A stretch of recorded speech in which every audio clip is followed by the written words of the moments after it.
Boa tarde, no Acre, 1h44. Estamos ao vivo aqui dos estúdios da TV Gazeta. Nesse segundo bloco, o nosso assunto é mobilização da classe trabalhadora. Na próxima sexta-feira haverá uma greve geral em todo o país. O Acre participa. E quem está aqui para conversar conosco a respeito dessa agenda, como é que vai ser a greve geral aqui, nós convidamos José Uchoa, que é representante, e o presidente da Central dos Trabalhadores do Brasil, a CTB Acre, e também com Marcelo Jucá, que é presidente do Sindicato dos Urbanitários. Prazer recebê-los aqui no Gazeta Entrevista, Uchoa, Jucá. Bom, prazer é nosso. Quero saber o seguinte, qual é o argumento que vocês, enquanto classe sindical, têm usado para poder fazer a mobilização? E isso tem comunicado? Vocês têm sentido que a coisa está fluindo ou não? Então, o argumento central do conjunto de centrais, sindicatos, movimento social para articular as mobilizações que nós estamos sentindo que nessa fase ela está num crescente, é a defesa intransigente da previdência pública e solidária do trabalhador no modo que nós temos hoje, que é uma conquista da Constituinte de 88, que querem nos tirar. Isso é muito grave. A gente precisa levar essa mensagem ao povo, esclarecer os detalhes do que está por trás dessa proposta. E a outra questão é a luta pela manutenção de direitos que mobiliza muita gente, como essa questão da educação. Você está se referindo especificamente aos cortes nas universidades federais. Então, agora, nós vivemos agora, recentemente, mobilizações que fazia tempo que não tinha quantitativo de pessoas. Você acha que deu uma reanimada? Deu. Jucá, essa retórica a respeito da reforma da Previdência e da necessidade de se rever o que está sendo proposto, é algo que eu te pergunto. Todo mundo tem uma concepção de que do jeito que está é insustentável, que alguma reforma deveria ser feita. Agora, não é essa que está aí. Qual é o argumento que você usa para contrapor isso? Se alguma reforma precisaria ser feita e não é esta que está aí, qual é a reforma? Bom, então, a gente defende que a reforma ela precisa, mas nós precisamos fazer uma reforma começando lá pelos grandes devedores da Previdência. Hoje nós temos quase 1 trilhão, de dívidas dos bancos, das grandes empresas, daquelas empresas que recolhem dos trabalhadores e não repassam para a Previdência. Na Eletroacre, empresas que prestam serviço para a Eletroacre, já aconteceu muito isso. Da Eletroacre, que hoje é a Energisa, já aconteceu muito essa situação. De trabalhadores que trabalhavam em diversas empresas e quando chega naquele período da aposentadoria, eles vão lá, nem aquele valor que foi tirado do salário dele foi repassado para a Previdência. Então, quem deve à Previdência são eles. Os trabalhadores, aqueles que têm a sorte de estarem trabalhando, recolhem obrigatoriamente todo mês. E um argumento que a gente utiliza também, que eles estão colocando aí, que aumentando a idade mínima para o homem agora 65 anos, para a mulher 62, 40 anos de contribuição, ele não garante a empregabilidade. Na Eletroacre Energisa, agora esses dias, antes de ontem, nós tivemos aproximadamente 8 trabalhadores que simplesmente a empresa chegou e disse, a partir de hoje não quero mais os seus serviços. Trabalhadores da área operacional, eletricistas. E aí teve um deles lá que o chefe chegou e disse, você tem 53 anos, você é velho para estar trabalhando. Tinha outros de 38 anos, outro de 47. E você entende que esse exemplo pode ser repercutido em grande escala? Hoje essa é a cena. Hoje, sem a reforma, nós já temos dificuldade daquele trabalhador alcançar a sua aposentadoria. Um exemplo é esse. Com a reforma? Com a reforma, a aposentadoria ela deixa de existir. Queria falar um pouquinho sobre isso. A pergunta que você fez a ele. Então, porque eu tenho uma visão um pouco mais ampla. Não que seja distinta, mais ampla. Do ponto de vista da mudança etária, né, demográfica do Brasil nos últimos anos, impõe a necessidade de reformar a Previdência, sim.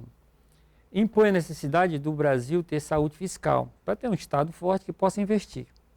Isso é ponto, a gente concorda. Agora, essa reforma ela é condenável do começo ao fim, porque ela é uma reforma calcada 90% em cima do povo pobre trabalhador, que vem pagando o preço há muito tempo. Pagou com a PEC 95, pagou com a reforma trabalhista e o discurso era o mesmo.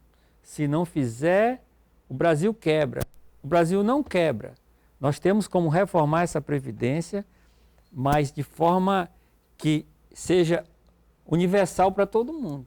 Se todo mundo vai ter que dar uma cota de sacrifício, é todo mundo, não como está acontecendo agora. Esse regime de capitalização, porque hoje onde que entra dinheiro? Entra dinheiro das empresas, entra dinheiro do governo e entra dinheiro da classe trabalhadora. E do capital. Pois é, então aí o que está se O regime de defendendo? capitalização é a maior maldade de todas da reforma. Pouca gente fala nele. Que os governadores rechaçaram ontem, né? Em síntese, o regime de capitalização extingue a Previdência como a gente conheceu até aqui. Cria-se uma nova Previdência que, na verdade, não é Previdência. É uma ligação direta do trabalhador com os bancos. Que é o trabalhador fazendo aquele velho depósito nos bancos. Fazendo uma poupança para um trabalhador da elite, como um desembargador, um procurador, que ganha lá seus 100 mil, 80 mil, não sei quanto, até que ele vai conseguir juntar um bom dinheirinho no final da vida dele. Agora, um camarada que ganha R$ 998, calcula então quanto é que ele pode juntar por mês. Se o que ele ganha não dá nem para ele sobreviver. E no final da vida dele, ele vai depender disso? Agora, obviamente que isso não vai acontecer. Por que a classe trabalhadora, com essa cena que você está colocando aí, com esse contexto, será tão atingida? Por que está tão difícil mobilizar a classe trabalhadora para compreender? É porque a gente enfrenta um bombardeio diurno, todos os dias, de propaganda enganosa, que ludibria o trabalhador. Por exemplo, agora estão no ofensivo... Mas, senhor, quando o trabalhador percebe que o camarada está falando uma coisa na televisão, mas o bolso dele não está correspondendo ao que o rapaz está falando, ele entende na hora, não? Você tem razão. A desconstituição deste governo vai vir, e está vindo crescentemente por causa disso. Porque o trabalhador vai começar crescentemente a sentir no bolso que é só discurso e que na prática a vida está piorando.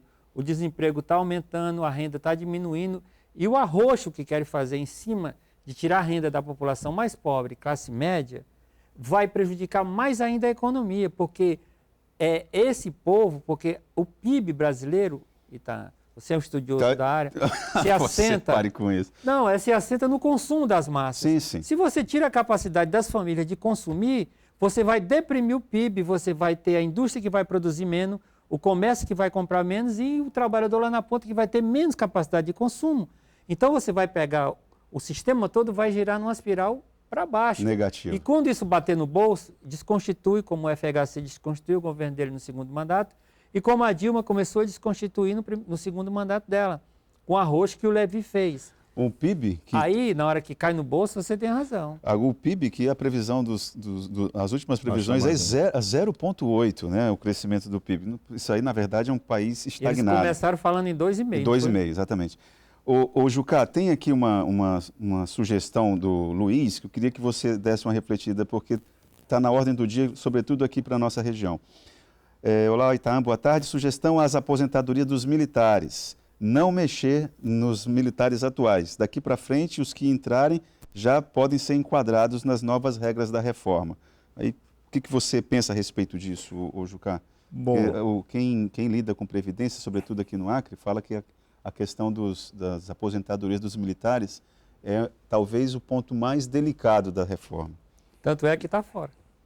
Bom, o que a gente tem colocado sempre, aquele que disse aqui o camarada Show, é que nós precisamos fazer uma discussão ampla. Quando ele fala da reforma, os militares estão de fora. O judiciário está de fora. Né? Então, agora os estados vão ter que fazer as suas próprias previdências. Pois é, mas e aí, nesse primeiro momento, quem está dentro desse bolo é o povo, é aquele povo que ganha pouco. É aquele povo que jamais vai chegar naqueles 5 mil e pouco, que é o teto. Não vai. Um trabalhador hoje que trabalha praticamente a vida inteira, vai receber um salário mínimo, ele passa a receber R$ 400. Aquele trabalhador que hoje, como esse caso que foi, exemplo que está ocorrendo na Eletroacre, que a partir de 30 a empresa já não contrata mais. Esse trabalhador jamais ele vai conseguir se aposentar. Então, quando se fala, não, vamos fazer isso para a questão dos militares, nós temos que pensar como um todo. É o trabalhador. Nós não podemos aqui pensar somente na classe dos militares e esquecer as demais categorias. Eu acho então, que esse telespectador aí é militar, né? Não sei. Nós estamos Por favor, colocando... Luiz, se você puder falar se você é militar ou não, nunca... Diga para ele ficar tranquilo. Não, eles estão. Para eles lá, está garantido. O problema maior está com o restante do povo. E a história que a gente sempre vem levantando, nós temos algo prático que aconteceu. A reforma trabalhista, o governo vinha, utilizava a mídia, aquela história lá do trabalhador, daquele que está desempregado, ele está doido para continuar trabalhando. Então ele, poxa, eu não vou me envolver nessas discussões, não quero que aprove, mas também não vou lá para me expor. Porque se for, já sabe, principalmente na iniciativa privada. Você vai falar a respeito, o teu raciocínio vai desembocar naquela situação, que a iniciativa privada veio com a retórica de que com a reforma trabalhista as empresas teriam melhores condições de contratos, de contratar mais gente. No entanto, do que se viu, nós temos hoje aproximadamente 13 milhões. 13 milhões de desempregados. E o pior, os que ainda estão empregados estão numa condição muito complicada, porque mexeram nos direitos que foram conquistados ao longo da história. E hoje é insegurança geral. Por exemplo, se não tivesse ocorrido essa reforma, jamais uma empresa como a Eletroacre ia chegar para o trabalhador e dizer, olha, isso, né? A partir você está voltando do trabalho, então a partir de hoje você está dispensado. E a informação que chega é porque você tem uma certa idade. O jovem de hoje é aquele de 40 anos da manhã. Vai estar desempregado do mesmo jeito. Então, nós precisamos sim discutir, mas essa reforma proposta pelo presidente Bolsonaro não tem condições nenhuma de aceitar. É por esse motivo que estamos reforçando aí na greve. O problema, Itaã, é que o capitalismo ainda não chegou no Brasil. A gente vive um pré-capitalismo, um capitalismo bem primitivo, porque os capitalistas brasileiros, pelo amor de Deus, eles vão na linha contrária do que o capitalismo moderno faz na Europa, nos Estados Unidos, onde dá certo, na Coreia. E o que é que nós temos a aprender com o capitalismo europeu? Olha, tem que aprender que na Europa, por exemplo, é aquilo que eu estava falando anteriormente. Os programas sociais de transferência de renda para as camadas inferiores e para as classes médias é o que alavanca e movimenta a economia.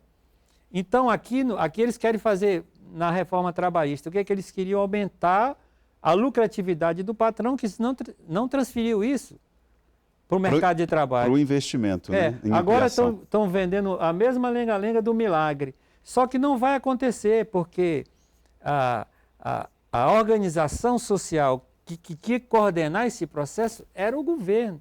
E o governo Bolsonaro está completamente perdido. Não sabe para onde ir do ponto de vista da macroeconomia. E se for, ao final de 4 anos, então, veja só a tragédia, executado com sucesso tudo que o Paulo Guedes e o Bolsonaro quer, vai ser outra tragédia, porque vamos virar uma Argentina um pouco maior.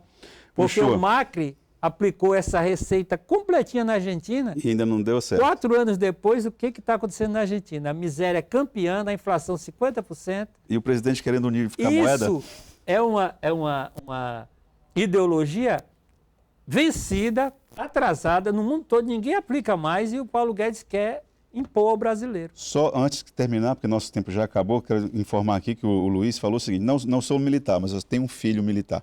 Tá. É só para ele ficar tranquilo que os militares estão protegidos. Fora. Bom, queria que vocês reforçassem. A atividade começa sexta-feira na Praça da Revolução, é isso? Em frente ao quartel da PM. Exatamente, na sexta-feira. Nós vamos começar bem cedo em várias empresas privadas. Fazendo piquete. Desde as 4 da manhã nós já vamos estar aí em vários locais da cidade. E convidamos também os estudantes, que vão ser os grandes afetados nessa reforma, a população de forma geral, e precisamos estar juntos. Dia 14, sexta-feira agora, greve geral em todo o Brasil, em Rio Branco e no Acre não vai ser diferente. Vamos estar lá defendendo os nossos direitos, que foram conquistados com muitas lutas. Ô, Shoa, fale ligeiro, que o A negócio concentração central vai ser na Praça da Revolução, a partir das 9 horas, né, Marcelo? Mas depois vai ter atividade na Vai Gamileira? ter passeata, Vai ter. à noite vai ter cultural, vai ter cine recreio, vai ser o dia todo.